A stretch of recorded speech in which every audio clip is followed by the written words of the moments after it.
धरा ठिठुरती सर्दी से, आकाश में गहरा कोहरा है। बाग बाजारों की सरहद पर सर्द हवा का पहरा है।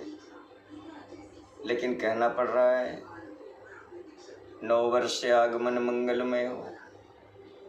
कैसा नव वर्ष, किस बात का नव वर्ष? धरा ठिठुरती सर्दी से, धरा ठिठुरती सर्दी से, आकाश में गहरा कोहरा है। भरी दोपहरी में अंधियारा, और इसके बावजूद आपको कहना पड़ रहा है हैप्पी न्यू ईयर। ये कैसी विडंबना है। और बस हम किए जा रहे हैं। जो न चाहा था वही करता चला गया। सिगरेट के धुआं सा हवा में उड़ता चला गया।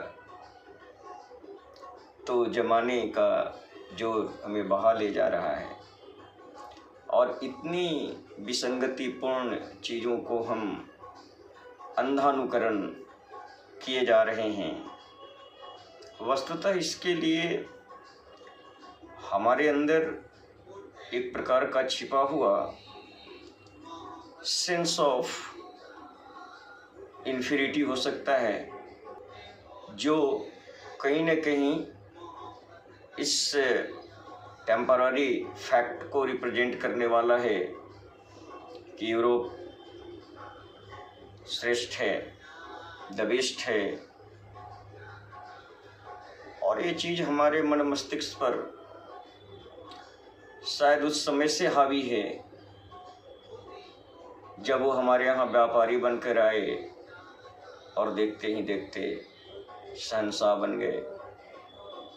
और 200-250 सालों में भारतवर्ष की पूरी अर्जित 5000 सालों की सांस्कृतिक और आर्थिक संपत्ति को बर्बाद कर दिया, तहस नहस कर दिया। उस दौर में उनकी हनक शायद हमारे पूर्वजों के मन मस्तिष्क पर हावी हुआ होगा, जो किसी न किसी रूप में आज तक कायम है। तभी हम इतनी भारी भूल कर सकते हैं और इस कंट्राडिक्शन वाले सिचुएशन को पूरे जुनून के साथ सेलिब्रेट कर सकते हैं। आंख उठाकर देख लीजिए चारों तरफ, कहाँ कोई बिहान नजर आता है, कहाँ कोई सवेरा नजर आता है, कहाँ कोई शुरुआत नजर आता है। हैप्पी न्यू ईयर हम बड़े शान से कह रहे हैं। दोस्तों, ये हमारी कमजोरी नहीं है, ये हमारा बड़प्पन है, ये हमारी विशेषता है। और वास्तव में यदि कहूँ तो यही वो हमारी शक्ति है जिसने हमें अमरता प्रदान किया है। जापान, मिस्र, यूनान सब मिट गए जहाँ से, कुछ बात है कि हस्ती मिटती नहीं हमारी, की इबारत लिखने का एक बड़ा श्रेय हमारी इस मनोवृत्ति को है। पूरी तरह से यह नहीं माना जा सकता कि सिर्फ हीन भावना के चलते ही ये चीज़ें इतनी तीव्रता से, ये विरोधाभासी चीज़ें इतनी तत्परता से हम सेलिब्रेट कर रहे हैं। इसके पीछे हमारा एक विशेषता भी है। ये हमारी एक मूल पहचान वाले मौलिक आदर्शों में से भी है। और वो ऐसे है कि ये जो आप कहते हो जापान, मिस्र, ईरान, रोमा सब मिट गए जहाँ से, कुछ बात है कि हस्ती मिटती नहीं हमारी। दुनिया में जितनी भी पुरानी सभ्यताएं थी, कोई भी कंटिन्यू नहीं रह सकी, सबका अंत हो गया। और उनकी जगह पर जो सभ्यताएं आई, वो दिनों दिन पीढ़ी दर पीढ़ी जो नई सभ्यताएं आती गई वो एक तरह की सार्वभौमिकता की मात्रा को भी कम करती गई। जो प्राचीन धर्मों में, शास्त्रों में, नियमों में जो एक सार्वभौमिकता थी, वो दुनिया के लगभग प्राचीन सारी सभ्यताओं में थी। चाहे वो आप ग्रीक की बात करो या रोमन की बात करो या आप इजिप्शियन की बात करो, बेबीलोनियन की बात करो, पर्शियन की बात करो, लेकिन सब मिट गए और उन सब की जगह जो उनका सेकेंड जनरेशन, थर्ड जनरेशन जो वर्जन ऑफ सिविलाइजेशन डेवलप हुआ, वो हर वर्जन के साथ अपनी सार्वभौमिकता को कम करता गया, सार्वभौमिकता के मामले में संकीर्ण होता गया। इसे स्पष्ट रूप से आप इस रूप में देख सकते हैं कि ये जो बाद की सभ्यताओं में इस्लाम और ये क्रिश्चियनिटी महत्वपूर्ण रूप से उनका रिलीजन के रूप में आया और इन दोनों सभ्यताओं के बीच जो टकराव हुआ और जिस तरह के ब्लड बाथ इन्होंने दुनिया को दिए, वो इस बात को साबित करता है कि ये अपने से दूसरी विचारधारा को स्वीकार करने की शक्ति नहीं रखते और उनकी एक तरह से स्पष्ट घोषणा भी है कि हमारा जो मार्ग है वही सही है और जो इसको नहीं मानता वो गलत है, उसको हमारे रास्ते पर आना चाहिए और यदि वो नहीं आता है तो जीने का अधिकार ही नहीं है। इस तरह की जरूरत दिखाने वाले लोग यदि अपने को दुनिया का सबसे सोफिस्टिकेटेड सोसाइटी बताते हैं और वो हमारे ऊपर आकर जबरदस्ती शासन स्थापित करते हैं और उसका कारण ये बताते हैं कि आप तो असभ्य हैं, अनसिविलाइज्ड हैं, स्टॉलिड हैं, प्रोग्रेसिव नहीं हैं, प्रगतिशील नहीं हैं, हम आपको इनोवेटिव बनाने आए हैं, हम आपको मॉडर्न बनाने आए हैं, हम आपको सोफिस्टिकेटेड बनाए आए हैं, ये शासन या धन हमारा कोई मामला नहीं है, हम तो बिल्कुल ईश्वर के दूत हैं, क्राइस्ट के बेटे हैं, शिष्य हैं, फॉलोवर हैं और ये उनका आदेश है कि हम दुनिया के अन्य भागों में जो हमारे बंधु हैं, मानव हैं, उनको हम सभ्य बनाएं। तो ये जो उनका दावा रहा और इसके आधार पर जब वो शासन कर रहे हैं तो मौलिक बात है कि उनके शासन का जो प्राथमिकता होगा वह हमारे अपने जो इंडिजिनस सिस्टम रहे होंगे उनको समाप्त करना उनका रहा और इसी वजह से इस्लाम का भी जो दौर इंडिया में रहा वो इसी क्रूर चेहरे के साथ सामने आया कि मैं ही राइट हूँ, बाकी रॉन्ग हैं और जो रॉन्ग है उसे राइट करना मेरा काम है और अगर वो नहीं हो पाता है तो उसका कोई अस्तित्व नहीं होना चाहिए। तो इन्हीं में से एक जो बड़ी सरदार हैं सभ्यता के, सोफिस्टिकेशन के, मॉडर्निटी के, क्रिश्चियनिटी, उनकी बात पहले करता हूँ कि उनके अनुसार आज नव वर्ष का शुरुआत है और आप देख सकते हैं कि कैसा नव वर्ष है। इसमें सार्वभौमिकता का, संपूर्ण मानवीय समाज का, सर्वांगीण हित का सर्वथा भाव दिखेगा क्योंकि ये बिल्कुल तथ्यहीन बात कर रहे हैं। उनके अपने घर आंगन में, उन महाद्वीपों में भी कहीं कोई जोश जुनून नहीं है, कहीं कोई नई बात नहीं हुई है और इसके बावजूद वो कह रहे हैं कि आज ही नव वर्ष है। वो कह रहे हैं ये आश्चर्य का विषय हो सकता है, लेकिन हम जो उन्हें इतनी तत्परता से स्वीकार कर रहे हैं कि आज नव वर्ष की शुरुआत है ही, तो आप देखें इसका सत्य सिर्फ इस एक अंक या डाटा से बिल्कुल स्पष्ट हो जाएगा कि नव वर्ष को हमने सबसे ज़्यादा और दमदार तरीके से कहाँ पेश किया, तो पूरे इंडिया में शराब की जो बिक्री हुई वो बहुत ताबड़तोड़ ढंग से हुई और बहुत ऊंचे स्तर पर करोड़ों बिलियन डॉलर के पूरे इंडिया में शराब बिके और लोगों ने शराब भी पी।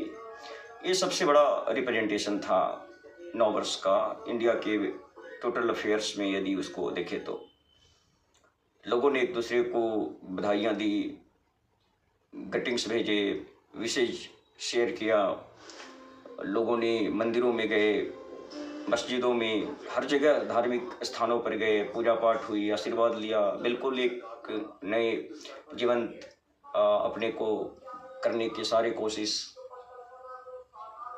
करता हुआ भारत देखा गया। तो मैंने बात जहाँ से शुरू की थी वहीं फिर आता हूँ कि क्या ये हमने सिर्फ इसलिए किया कि हम हीन भावना से ग्रसित हैं और ऐसी अवस्था में हमसे जो ऊपर जिसकी सुपीरियरिटी हमारे ऊपर स्थापित हो जाती है उसकी हर बात को हम सत्य मानकर उसका अनुकरण करने लगते हैं? नहीं दोस्तों, इसके पीछे सिर्फ यही कारण नहीं है। तो यहाँ 2-3 बातें स्पष्ट करने के लिए मैंने ये विषय चुना है कि पहली तो ये कि उनका प्रकृति से, पूरे पृथ्वी से, पूरी मानवता से, पूरी समन्वय मतलब सार्वभौमिक सत्य से उनका कोई लेना देना नहीं। ये यही साबित हो जाता है कि वो आज कह रहे हैं कि नया है तो दिखना चाहिए नया। कहीं धूप नहीं है, हर जगह कोहरा है, कहीं प्रकाश नहीं है, हर जगह अंधकार है, हर कोई सर्दी से दुबका पड़ा है, प्रकृति में कोई नए चटकीले रंग नहीं बिखर रहे, कहीं कोई नए फूलों का हार पहनकर प्रकृति श्रृंगार करती हुई नहीं दिख रही है। और इसके बावजूद हम कहे जा रहे हैं कि नव वर्ष है। अब मैं इसके दूसरे पक्ष की ओर आता हूँ, जहाँ मैं आपसे ये कहने की कोशिश करूँगा कि ये जो सेलिब्रेशन इंडिया ने किया वो अपने आप में सिर्फ हीन भावना का प्रदर्शन नहीं है, उसके पीछे हमारा एक सार्वगर्भित सत्य, सनातन सत्य का भी हाथ है। और जो हिंदू मन मस्तिष्क है वो इतना उदार है क्योंकि उसके डीएनए में ही लिखा है सर्वे भवन्तु सुखिनः वसुधैव कुटुम्बकम अयम निजम परोवेति। तो इन सबको धारण करने वाला मन मस्तिष्क व्यक्तित्व इतना उदार चरित्र नाम तो मतलब उदार हो जाता है कि वह किसी को नाराज नहीं कर सकता और सामने वाला यदि किसी खास प्रयोजन से खुश होता है तो हम उसकी खुशी में बल्कि शामिल भी हम उसकी खुशी में सिर्फ शामिल ही नहीं होते बल्कि खुद भी उसका एक हिस्सा बन जाते हैं। तो ये कहीं न कहीं हमारे इस उदार चरित्र नाम का भी प्रदर्शन है। इसी पर्व को और ये सेलिब्रेशन को और ये डिक्लेरेशन ऑफ न्यू ईयर को मैं एक दूसरे दृष्टिकोण से देखता हूँ। तो भारत ने कल जिस तरह से पूरे दुनिया में, भारतीयों ने पूरे दुनिया में नए वर्ष को सेलिब्रेट किया, उसमें बहुत तरह से इसका रिप्रेजेंटेशन हुआ। लोगों ने बधाइयाँ दी, मंदिरों में जाकर आशीर्वाद लिए, पूजा की और बहुत सारे जगहों पर सेलिब्रेशंस हुए, डांस हुए, म्यूजिक कंसर्ट्स हुए। लेकिन इन सारे आयोजनों में लोगों का जो पार्टिसिपेशन है और वहाँ जो उमंग और उत्साह है, इन सब का चरम उत्कर्ष देखा गया कि रिकॉर्ड तोड़ शराब की बिक्री हुई। अरबों खरबों डॉलर के शराब भारत में बिके और लोगों ने शराब को सेलिब्रेट किया और उसके साथ लेफ्ट राइट जो कुछ भी हो सकता है वो सब होता रहा। ये सबसे बड़ा रिप्रेजेंटेशन रहा ये हमारे प्रथम वर्ष के डिक्लेरेशन का। तो मुझे लगता है कि कहीं न कहीं हमें ये सोचने की ज़रूरत है कि हम इतना अधिक उदार न हो जाएं कि हम अपने मौलिक सत्य के साथ समझौता करके किसी चीज़ का अंधा अनुकरण करें, और हम इतने इंटॉलरेंस भी ना हो जाएं कि दुनिया में या हमारे पड़ोस में जो चीज़ें हो रही है उससे हमें कोई दिक्कत होने लगे। तो मेरे दृष्टिकोण में ये बात है कि मुझे लगा कि कल जो इतना बेहतरीन और इतना जोरदार और इतना उमंगपूर्ण और उद्दपूर्ण जो भारत में नव वर्ष का सेलिब्रेशन हुआ, तो ये 3 बातें सोचने में मेरे सामने मुख्य रूप से सामने आई। पहला तो ये कि सेलिब्रेशन के बहुत सारे आयाम थे। म्यूजिक कंसर्ट्स थे, हर जगह सेलिब्रेशंस के अलग अलग तरह के प्लेटफॉर्म बने थे। कहीं डांस का प्रोग्राम था तो कहीं अलग तरह के कंटेस्ट वाले प्रोग्राम थे और बहुत सारे तरीक़ों से इसको मनाया गया। एक दूसरा आयाम ये भी रहा कि जो हमारी धार्मिक प्रतिष्ठान हैं, मंदिरों में, चर्चों में, गिरजाघरों में, मस्जिदों में भी लोग भारी संख्या में पूरी आस्था श्रद्धा के साथ शामिल हुए और उन्होंने प्रार्थना की और आशीर्वाद लिए। लेकिन सबसे महत्वपूर्ण जो बात आई वो ये थी कि रिकॉर्ड तोड़ शराब की बिक्री हुई और ये भारत में इस नव वर्ष के 1 जनवरी 2024 के रिप्रेजेंटेशन के जो डिफरेंट तरीके अपनाए गए, उसमें सबसे पॉपुलर, सबसे सिग्निफिकेंट जो तरीका रहा वो जो सबको मात कर गया वो था कि देश में शराब की बिक्री इतनी अधिक हुई। तो दूसरी बात जो करना चाहूँगा इसको लेकर के, वो आप खुद समझ लें कि जब मतलब प्रकृति का जुड़ाव नहीं होगा, सार्वभौमिकता का जुड़ाव नहीं होगा, उसकी प्रवृत्ति कुछ ऐसे ही होगी। वो शराब वाली ही प्रवृत्ति होगी और शराब पीने के बाद मन की गति स्वतः निम्नतर स्तर को जाएगी। तो ये स्थिति ही बनेगी यदि हम ऐसे मूल्यों के साथ जुड़ते हैं जो प्रकृति के अनुरूप नहीं है, जो पूरी धरा के अनुरूप नहीं है, जो हमारे संपूर्ण मानव समाज को शामिल नहीं कर सकती है, जो किसी खास सेक्शन, किसी खास विश्वास, किसी खास पंथ, किसी खास परंपरा का ही रिप्रेजेंटेशन कर सकती हैं। ऐसी चीज़ों का अंधानुकरण आखिर भारत इतने जोर शोर से क्यों कर रहा है, हम क्यों कर रहे हैं? तो इसके मौलिक रूप से 2 कारण मेरी समझ में आ रहे हैं। पहला तो कारण ये है कि एक सेंस ऑफ इन्फीरियरिटी है जो शायद हमारे पूर्वजों के मन मस्तिष्क पर तब हावी हुआ होगा जब ये यूरोपियन हमारे देश में आए व्यापारी बनकर और देखते ही देखते उन्होंने पूरे देश में अपनी राजनीतिक सत्ता स्थापित कर दी और फिर ज़बरदस्ती अपने को सर्वश्रेष्ठ कहने लगे और ये स्थापित करने का प्रयास किया कि हम आपको सभ्य बनाने आए हैं, सोफिस्टिकेटेड बनाने आए हैं, प्रोग्रेसिव बनाने आए हैं, डेमोक्रेटिक बनाने आए हैं। आप असभ्य हैं, स्टोलिड हैं, अनसिविलाइज्ड हैं, अनप्रोग्रेसिव हैं, इनोवेशन को आप नहीं अपना सकते हैं। तो ये सब क्वालिटी आपके अंदर हम पैदा करने आए हैं। हमारा उद्देश्य भारत को लूटना या भारत पर अपनी सत्ता स्थापित करके अपने हितों की पूर्ति करना नहीं। तो ये सब कुछ बड़ी सफलतापूर्वक उन्होंने 200-250 साल तक किया। तो उसकी वजह से बहुत सारा ऐसा वर्ग, ऐसे विशेष लोग भारत में रहे होंगे जिनके ऊपर इस यूरोपियन श्रेष्ठता का प्रभाव इस तरह से हावी हुआ कि उनकी आने वाली जनरेशनें अभी तक इस हीनता के भाव से ग्रसित हैं और वे आँख मूंद कर इन पश्चिमी परंपराओं का अंधानुकरण किए जा रहे हैं। तो एक तो ऐसे लोग इसमें हो सकते हैं। लेकिन मैं जब इसका दूसरा पक्ष देखता हूँ तो मुझे इसमें एक विशेषता भी नज़र आती है। वो हम लोग भी नज़र आते हैं जो पूरे तन मन से हिंदू हैं और पूरे तन मन से जो हिंदू होगा, हिंदू अंतर्मन जो होगा, वह स्वतः संपूर्ण प्रकृति को, संपूर्ण ब्रह्मांड को, संपूर्ण मानव जाति को नहीं बल्कि संपूर्ण जीव जगत को, बल्कि अजीव को भी, गणना लघु चेतन श्याम, चेतन अचेतन का भी भेद नहीं करने वाला, हित को, मानक मूल्यों को अपनाने वाला मन मस्तिष्क ही हिंदू है, सनातन है, वैदिक है।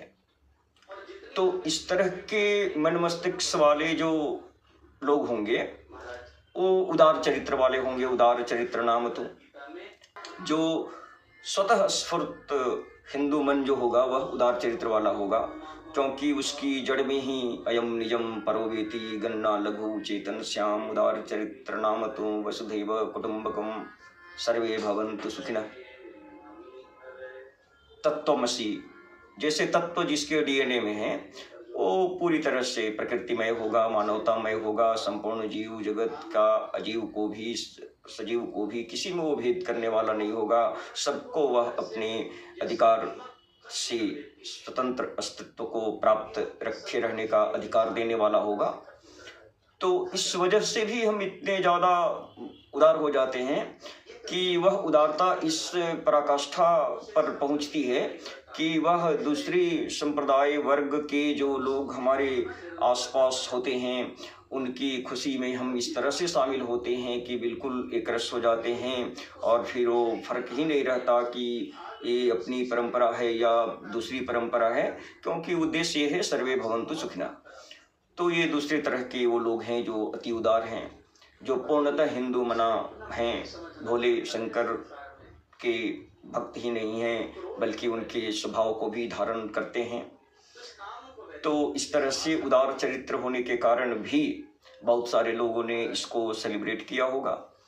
लेकिन अब ये अंतर करना होगा कि ये उदार चरित्र वाले जो लोग होंगे उन्होंने तो शराब नहीं खरीदी होगी, क्योंकि ये तो पूरा हिंदू तन मन, हिंदू जीवन वाले लोगों का ही अंतर्मन ऐसा हो सकता है और इतना उदार हो सकता है जिनके डीएनए में सर्वे भवन्तु सुखिनः जैसी धारणा बहती हो, वसुधैव कुटुंबकम का बीज पड़ा हो, या जिसमें तत्वमसि जैसे आदर्श भरे हों, वही सर्वमना ऐसा हो सकता है। तो ऐसे लोग तो शराब की ओर नहीं जाएंगे। जो पूर्णतः हिंदू तनमन होगा वो शराब की ओर नहीं जाएगा। तो ये शराब की ओर जाने वाले लोग कौन है?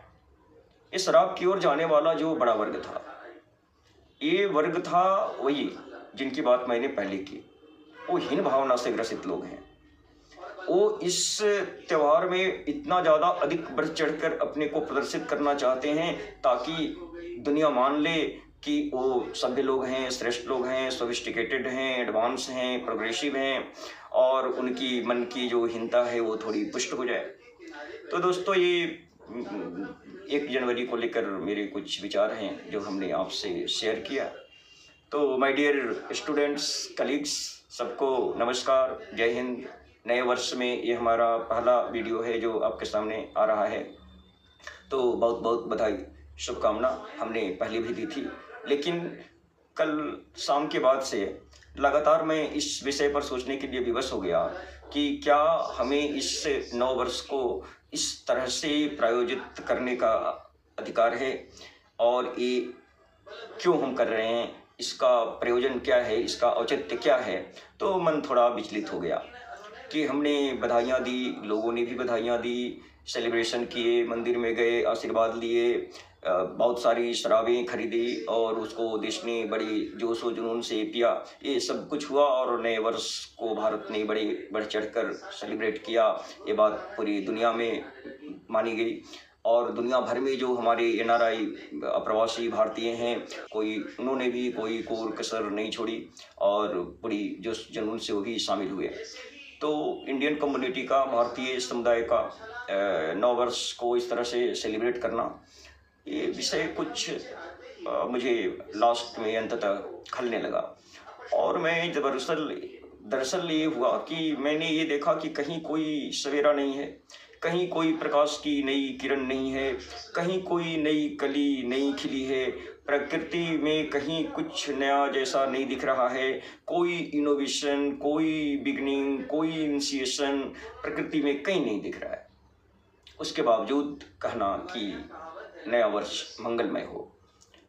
और तब मैं आपको शायद ऐसे समझाने की कोशिश करूं कि धरा ठिठुरती सर्दी से, क्योंकि जो देखा, जो सत्य है, जो सामने प्रकट है, जो स्पष्ट है, वो तो बिल्कुल स्टैटिक है, वो तो बिल्कुल स्थिर है, वो तो बिल्कुल जड़ता की ओर इशारा करने वाला है, पूरा प्रकृति का अंग अंग इस समय। और हम जबरदस्ती कहे जा रहे हैं एक तरह से कि नव वर्ष मंगलमय हो। तो दिखाए कि कुछ भी नया तो प्रकृति में नहीं है, कुछ भी नया तो सृष्टि में नहीं है, और प्रकृति सृष्टि से अलग हमारा कोई अस्तित्व नहीं है। हमारे जो कार्य व्यवहार हैं, जो कल की तमाम बधाइयाँ लेने देने और बहुत तरह की चीज़ों को देखने सुनने के बाद जो बोझ बना है मन पर, उसने मुझे प्रेरित किया इस बात के लिए कि मैं इन मुद्दों पर आपके साथ खुलकर सामने आऊं। तो देख तो रहे हैं बिल्कुल उल्टी बात। धरा ठिठुरती सर्दी से, धरा ठिठुरती सर्दी से, और आप कह रहे हो कि नई चेतना है, नई अंगड़ाई है। कहाँ है अंगड़ाई? सब तो घर में दुबके पड़े हैं। धरा ठिठुरती सर्दी से, आकाश में गहरा कोहरा है। धरा ठिठुरती सर्दी से, आकाश में गहरा कोहरा है, बल्कि भरी दोपहरी में अंधियारा वाला हाल है। और कहे जा रहे हैं कि बिल्कुल नया सवेरा है, नई किरण है, नई स्फूर्ति है, नया जोश है। तो ये दिखना चाहिए था कि धरती मानो, सृष्टि मानो अंगड़ाई ले रही है और बस चटकने वाली है। वो प्रकाश, वो आभा जो सबको आलोकित कर देगा, सबको नए जोश और जुनून से भर देगा। लेकिन ऐसा तो प्रकृति में कुछ दिखता नहीं है, बल्कि दिख क्या रहा है? सुना है प्रकृति का आंगन, कुछ रंग नहीं, कुछ गंध नहीं, हर कोई घर में दुबका है। हर कोई घर में दुबका है, ये अंगड़ाई का ढंग नहीं। ये अंगड़ाई कहीं दिख नहीं रही है। मानो समझे कि बस अब जगेंगे और वो प्रकाश फैलेगा और नया जोश जुनून आएगा। ऐसा कुछ दिख नहीं रहा है प्रकृति में कहीं भी। तो ये अंगड़ाई का ढंग नहीं, ये अंगड़ाई का ढंग नहीं है, ये अंगड़ाई का समय नहीं है, ये अंगड़ाई का मुहूर्त नहीं है। कहीं नहीं दिख रहा है ऐसा। सुना है प्रकृति का आंगन, कोई रंग नहीं, कोई गंध नहीं, हर कोई घर में दुबका है, यह अंगड़ाई का ढंग नहीं। यह अंगड़ाई का ढंग नहीं, जो हम मान लें कि बस अब वो प्रकाश चटकने वाली है, जो सब में नई ऊर्जा, यौवन, जोश का संचार करेगी। कहीं भी प्रकृति हमको अंगड़ाई लेते हुए नहीं दिख रही है। ये अंगड़ाई का ढंग नहीं है, ये तो बिल्कुल अलसाई का ढंग है। धरा ठिठुरती सर्दी से, आकाश में गहरा कोहरा है, बाग बाजारों की सरहद पर सर्द हवा का पहरा है। कहाँ है नया उत्साह, जुनून, रंग, जोश, गंध? कुछ भी तो नहीं है। कहाँ नया रंग बिखरा है? कहीं कोई चटकीले रंगों का श्रृंगार किए हुए वो पुष्पों का हार से सज्जित पृथ्वी अभी नहीं दिख रही है। प्रकृति अभी नहीं दिख रही है। सृष्टि श्रृंगार में नहीं दिख रही है। और आप कह रहे हो कि 9 वर्ष। सुना है प्रकृति का आंगन, कोई रंग नहीं, कोई गंध नहीं। सुना है प्रकृति का आंगन, कोई रंग नहीं, कोई गंध नहीं, हर कोई घर में दुबका है, यह अंगड़ाई का ढंग नहीं। यह अंगड़ाई का ढंग नहीं। चंद्रमा से अभी इंतजार करो, ज्यादा नहीं, थोड़ा सा इंतजार कर लो, तुम्हें झलक दिख जाएगी, तुम्हें वो अंगड़ाई दिख जाएगी। बस थोड़ा इंतजार करो और आने दो वह शुभ मुहूर्त, जब प्रकृति यह संदेश खुद मुखरित करेगी कि लो आ गया नया बिहान। अरे थोड़ा तो विचार कर लो यार, क्या किए जा रहे हो? इस अंधानुकरण से क्या प्रदर्शित करना चाह रहे हो? यदि उदारता प्रदर्शित कर रहे हो तो वो भी त्याज्य है, ऐसी उदारता भी त्याज्य है। और यदि हीनता प्रदर्शित हो रही है तब तो हर हाल में त्याज्य। तनिक विचार करो क्या कर रहे हो। तो बस यही निवेदन करना चाहूंगा कि निज मन में तनिक विचार करो, चंद्रमास अभी इंतजार करो। चंद्रमास 2 महीने और इंतजार कर लो और आपको दिखने लगेगा सर कि ये पूरी सृष्टि अब अंगड़ाई ले रही है और बस वो आभा, वो प्रकाश रश्मियों का रूप लेकर चटकने ही वाली है, ऐसा आपको तुरंत दिखने लगेगा। निज मन में तनिक विचार करो, चंद्रमास अभी इंतजार करो। मात्र 2 महीने इंतजार करो। वो आभा, वो प्रकाश, वो अंगड़ाई नजर आ जाएगी जब स्वतः ही मन कह उठेगा कि नया सवेरा है, नया बिहान है।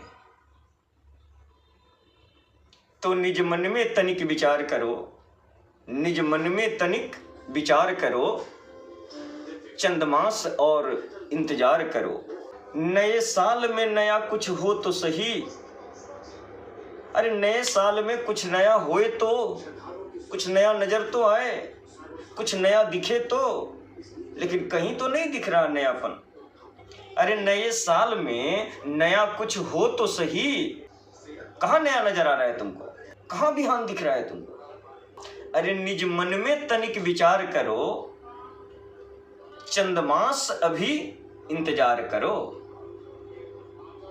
निज मन में तनिक विचार करो, चंद मास अभी इंतजार करो। नए साल में नया कुछ हो तो सही, क्यों नकल में सारी अकल वही।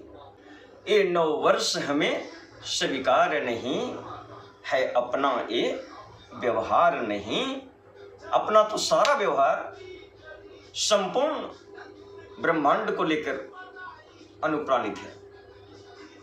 प्रकृति की लय ताल, सृष्टि के श्रृंगार के साथ ही हम त्वरित होते हैं, ध्वनित होते हैं। तो मन तो अंतर्मन तो यही कहता है कि ये 9 वर्ष हमें स्वीकार नहीं, अपना तो ये व्यवहार नहीं, अपना तो ये व्यवहार नहीं। पूरी प्रकृति सो रही है और आप कह रहे हो कि उषा काल है। धरा ठिठुरती सर्दी से, आकाश में कोहरा गहरा है। बाग बाजारों की सरहद पर सर्द हवा का पहरा है। हर कोई घर में दुबका, हर कोई घर में दुबका है। सब सर्दी के मारे अपने अपने बिस्तरों में छुपे हैं और बस वही हो सकता है जो सबसे व्यापक रूप में व्यक्त हुआ। आप शराब पी सकते हैं और अपने को थोड़ा नए जोश जुनून में महसूस कर सकते हैं, लेकिन आप प्रकृति के साथ लयमय नहीं हो सकते, तालमय नहीं हो सकते। आपका मन मयूर नहीं झूम सकता। उसके लिए पूरे प्रकृति के स्वर को स्वर देना होगा और वो समझ आप में नहीं।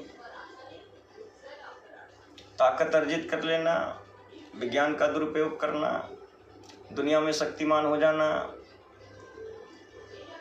और सारी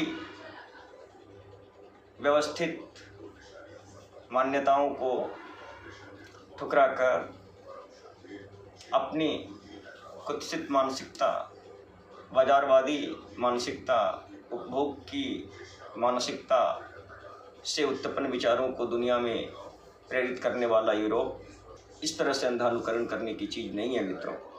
निज मन में तनिक विचार करो, चंद मास अभी इंतजार करो। नए साल में नया कुछ हो तो सही।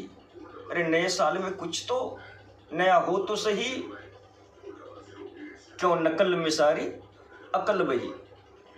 इस तरह से नकल में प्रवृत्त नहीं होना, नकल में प्रवृत्त होना कहीं से भी उचित नहीं माना जाएगा। हम दूसरी सभ्यताओं के प्रति, दूसरी परंपराओं के प्रति, दूसरी रीतियों के प्रति, दूसरी हर चीज के प्रति समान भाव रखते हैं और दुनिया में जहाँ कहीं भी अच्छी बातें हुई है हम उसको हृदयंगम करने वाले लोग हैं, तभी अमरता प्राप्त हुई है। लेकिन इसका मतलब ये नहीं है कि हम किसी की ताकत के कारण, किसी के धन के कारण हम उसकी अंधानुकरण इस तरह से करें कि वो हमारे अपने मानक मूल्यों के लिए जो परमानेंट है घातक सिद्ध हो। तो 2 महीने बाद वास्तव में बिहान होने वाला है, प्रभात होने वाला है, प्रकृति पर नई छटा बिखरने वाली है, सृष्टि का नया श्रृंगार होने वाला है और उसके साथ ही एक नए ताल, एक नए लय के साथ प्रकृति अपनी गीत गाने वाली है। तो चिंतित होने वाला पक्ष जो है वो ये है कि जब वास्तव में प्रकृति में बिहान होगा, जब वास्तव में सृष्टि श्रृंगार करेगी, जब वास्तव में धरती नूतनता का संदेश प्रदर्शित करेगी, उस दिन हजारों साल की अर्जित परंपरा से जो हमारा पर्व है, जो हमारा सेलिब्रेशन है, जो हमारी उद्घोषणा है, बस ज़्यादा दूर नहीं है, 2 महीने की बात है। तो मन तो यही कहता है, अंतर मन से तो यही स्वर गुंजित हो रहे हैं कि ये 9 वर्ष हमें स्वीकार नहीं है, अपना ये व्यवहार नहीं है, अपनी तो ये रीत नहीं, यह सृष्टि प्रकृति का गीत नहीं है, अपनी तो ये रीत नहीं, यह पुरुष प्रकृति का गीत नहीं, ये तो प्रकृति पुरुष का गीत नहीं, यह सृष्टि का संगीत नहीं, यह प्रकृति पुरुष का गीत नहीं, यह सृष्टि का संगीत नहीं। तो मन मयूर तो यही कहता है, ये 9 वर्ष हमें स्वीकार नहीं है, अपना यह त्योहार नहीं, ये 9 वर्ष हमें स्वीकार नहीं है, अपना यह व्यवहार नहीं है, अपना यह व्यवहार नहीं, क्योंकि ये प्रकृति पुरुष का गीत नहीं, सृष्टि का संगीत नहीं है, अपनी तो ये रीत नहीं, ये 9 वर्ष हमें स्वीकार नहीं, अपना तो यह व्यवहार नहीं, हो सकता यह व्यवहार नहीं। यह धुंध कुहासा छटने दो, प्रकृति का रूप निखरने दो, फागुन का रंग बिखरने दो, रातों का राज सिमटने दो,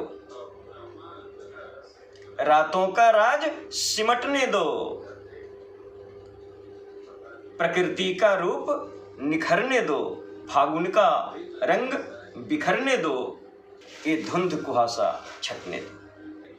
फिर जब ये सब परिलक्षित होगा तो आर्यावर्त की धरती उद्घोष करेगा नए वर्ष का। वह उद्घोषणा संपूर्ण प्रकृति को, सृष्टि को और पौरुष जीव को धारण करने वाला होगा। उसमें शामिल होना एक विशेष अनुभूति का परिदायक होगा और आप उस विशिष्ट अनुभूति से वंचित होकर इस धुंध कुहासा वाले वातावरण में, ठिठुरते वातावरण में शराब की चुस्की से उमंग लाने की चेष्टा कर रहे हैं, गाने की चेष्टा कर रहे हैं, नाचने की चेष्टा कर रहे हैं। ये चेष्टा ही रहेगी और ये वितृष्णा ही प्रदान करेगी। चंद्रमास अभी इंतजार करो, अरे मन में तनिक विचार करो, अरे मन में तनिक विचार करो। चंद्रमास अभी इंतजार करो, ये धुंध कुहासा छटने दो, प्रकृति का रूप निखरने दो, रातों का राज सिमटने दो,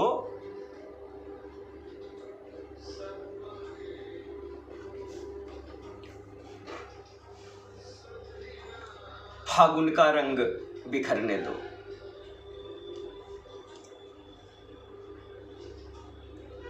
ये धुंध कुहासा छटने दो, ये धुंध कुहासा छटने दो,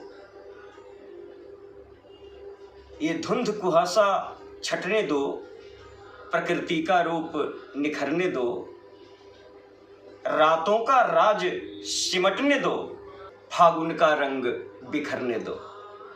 प्रकृति दुल्हन का रूप धार, प्रकृति दुल्हन का रूप धार, जब स्नेह सुधा बरसाएगी तब हम उस सुधा रस को पिएंगे।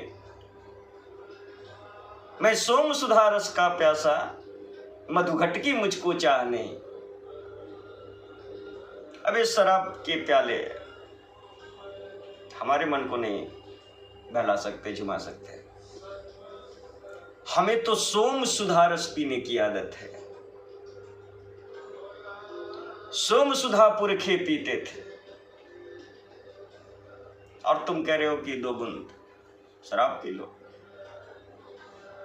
हम उनकी संतान हैं। आज भी हमारी तृप्ति उस सोम सुधा रस से ही हो सकता है। प्रकृति दुल्हन का रूप धार, जब स्नेह सुधा बरसाएगी तब हम उस स्नेह सुधा को, उस सुधा रस को पीकर जो उद्घोष करेंगे, जो मंगल गान करेंगे, जो शुरुआत करेंगे, उसका आनंद ही अलग होगा। वो क्षण अपने आप में अद्भुत होगा, वो अनुभूति अपने आप में अद्भुत होगा। लेकिन आप उस संयोग से अपने को वंचित कर रहे हो और आप पे मान बैठे हो जबरदस्ती कि नया साल तो आज हो गया, तो फिर उस दिन आप पिछड़ जाओगे। उस चेतना का संचार आप में नहीं हो पाएगा। तो आप बहुत गलत सौदा कर रहे हैं। आप टेम्पररी के चक्कर में परमानेंट गंवा रहे हैं। इसलिए इसे चेतावनी के रूप में भी लीजिए। क्या कि हम तो 9 वर्ष का जागरण, उद्घोष, जयगान तभी करेंगे, प्रकृति दुल्हन का रूप धार, जब स्नेह सुधा बरसाएगी। प्रकृति दुल्हन का रूप धर, जब स्नेह सुधा बरसाएगी। सस्य श्यामला धरती माँ, जब घर घर खुशियां लाएगी। जगह नए फल होंगे, नए फूल होंगे। The season of mist and mellow fruitfulness, close bosom friend of the maturing sun. जब प्रकृति नया श्रृंगार करेगी और सूर्य के किरणों में नई गर्मी, नई उष्मा आएगी, तो जब संपूर्ण धरती श्रृंगारमय होगी, नए फूलों से, नए फलों से, नए पत्तों से, चटकीले रंगों वाले फूलों से जब पूरी पृथ्वी, जब पूरी प्रकृति सजी होगी और नाना विविध प्रकार के फल फूलों से जब पृथ्वी परिपूर्ण होगी, तभी आर्यावर्त की धरती जय घोष करेगी 9 वर्ष का जागरण का, शुरुआत का। जब प्रकृति दुल्हन का रूप धार स्नेह सुधा बरसाएगी, जब सस्य श्यामला धरती माँ घर घर खुशियां लाएगी, तब चैत शुक्ल की प्रतिपदा को, तब चैत शुक्ल की प्रतिपदा को, कब? जब प्रकृति का रंग बिखर जाएगा, जब फागुन के रंग चारों तरफ प्रकृति में नजर आएंगे,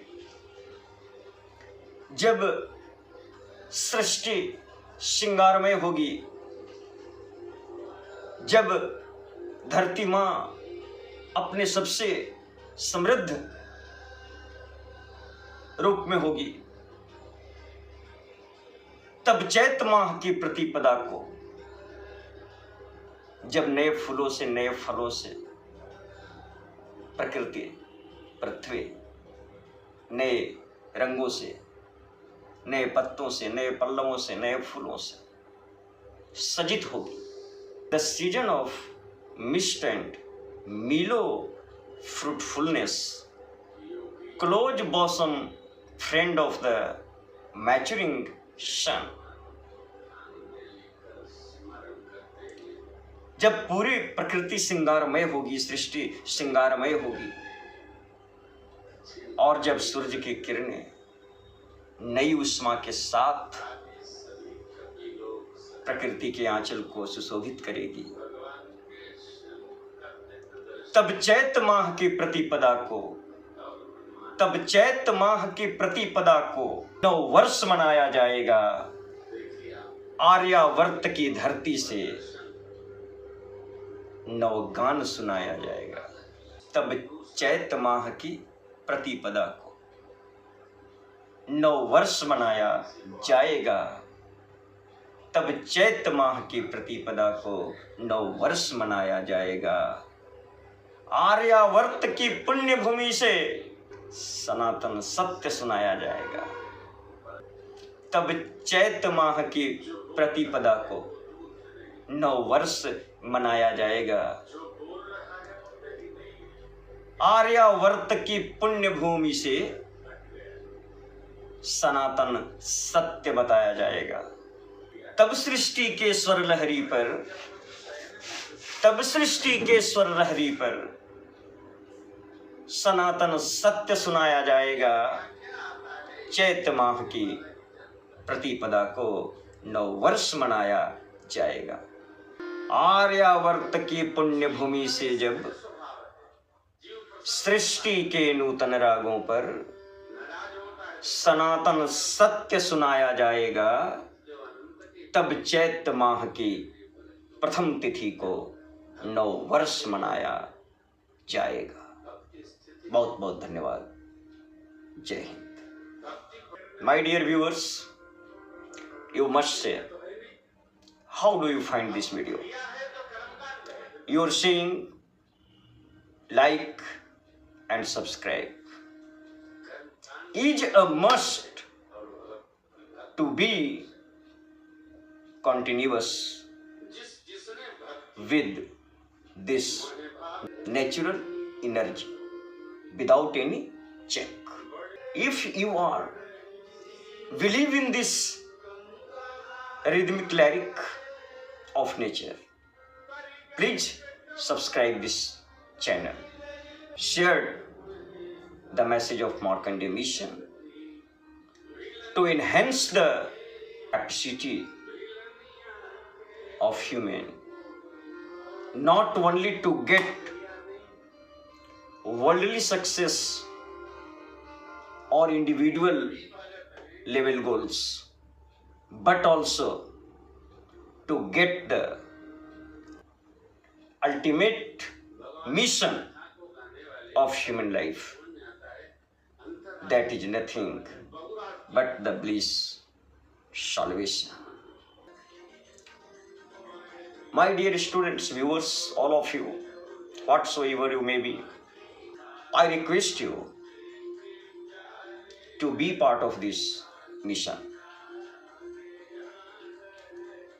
That is not only dedicated to enhance your capacity to get success in your career or in your examinations, to get success in your career or so my dear students, colleagues, here I want to put a request before you.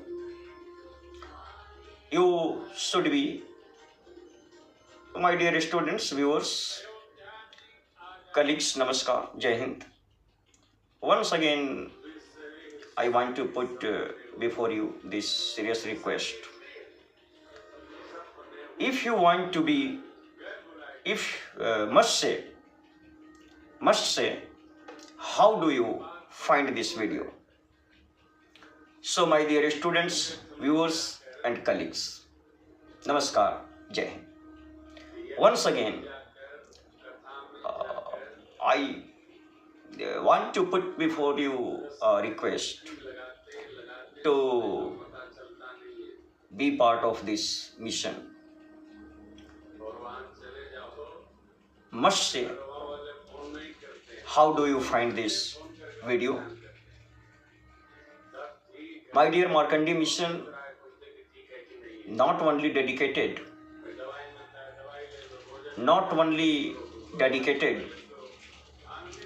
to enhance your capacity to break the competitive exams or gather more marks in your academic exams or be successful in your career. My dear students, here you can get the rhythmic cycle of nature in which all of us are dancing. My dear, if you want to get both the target obtained,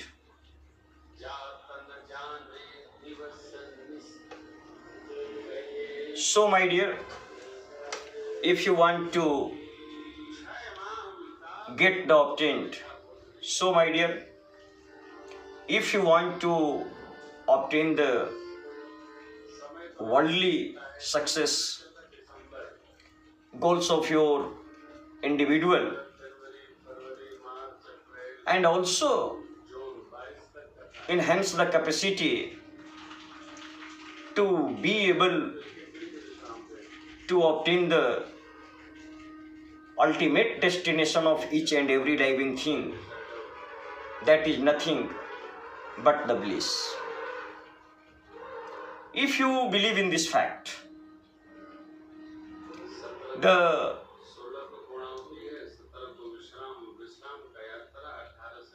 human life must be maintain their activity in order to get the both targets of life. First is the fulfillment of individual expectations, individual goals, or worldly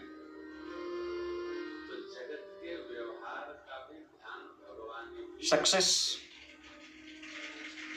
So my dear students, viewers, colleagues, I request all of you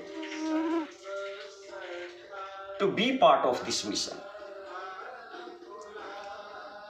Must say, how do you find this video? My dears, Markandeya mission is not only limited to get success in your academic or competitive exams, but it also focuses on the fuller capacity development of your body and mind, so that you can be able to gather the maximum almost ingredients of humanism in order to get the ultimate destination of each and every living thing, of each and every living creature, that is nothing but the bliss or salvation. My dear, if you believe in this fact, the worldly success is a must, a necessary track of our life, our activities. But the ultimate motive, destination, target of our life is complete. Another thing, target must be remain before our eyes. So if you want to strengthen this stream of knowledge, where each and every mind should be fearless, and the doors of knowledge open for everyone, not limited, without any check, in its natural energy. If you want to proliferation of such a stream, you must support Markandeya mission.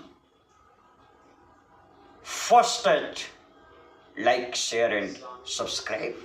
First in the form of like, share and subscription. Or second, financial support. Without financial support, this channel can't exist. So all of you are requested to make your contribution, to contribute your proper share in the maintaining of this rhythmic cycle of nature, where one can get capacity to attain worldly success and ultimate goal of life, salvation. How they can integrate or how they can obtain by the same effort that provides you worldly success, even a step towards your last destination or the ultimate destination. If you want to maintain this stream, must be helpful. You must say your reaction, your idea about this channel must be shared. Second, please be kind enough, without any cost, in the form of to like, share and subscription. Or at last, I pray before you to support this channel also financially. Without your financial approach, this rhythmic journey of nature, which provides us strength to be able to get both type of targets obtained, worldly success and salvation, the bliss, that is nothing but the ultimate target of each and every living creature. So my viewers must be kind enough to share your contribution in the maintaining of this channel Markandeya mission. Really, it represents the rhythmic message of nature, which makes you able to obtain the worldly pleasure, worldly success on the track of salvation, bliss. That is the ultimate destination of each and every living creatures. बहुत बहुत धन्यवाद. All of you are being thanked by me. Many thanks to all of you.